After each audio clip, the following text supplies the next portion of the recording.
Welcome back to my YouTube channel Sweety అని channel. Day 10 of my daily vlogs. నిన్న day 9 కాబట్టి నేను video తీయలేదు, సారీ గాయ్స్. ఈరోజు అన్పాకింగ్ చేయబోతున్నాము. ఇది మీషోలో ఒక ఆర్డర్ వచ్చింది, ఏంటిదో చూపిస్తాను గాయ్స్. నేను కూడా తెలియదు అసలు. నిన్న రా అమ్మా పూసిపోయింది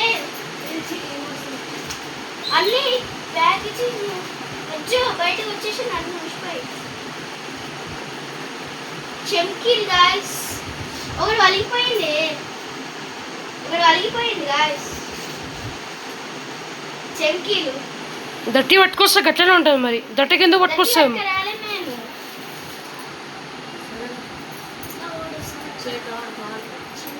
ఇది చెమ్కీలు గాయ్స్. ఇది వలిగిపోయింది. కొంతమంది చెప్పారు మా రివ్యూలో చెప్పారు గాయస్ ఒకటి వలిగిపోయిందని. ఇదే గాయస్ అన్పాకింగ్ చేస్తున్నాము. బాగుంటే లైక్ అండ్ సబ్స్క్రైబ్.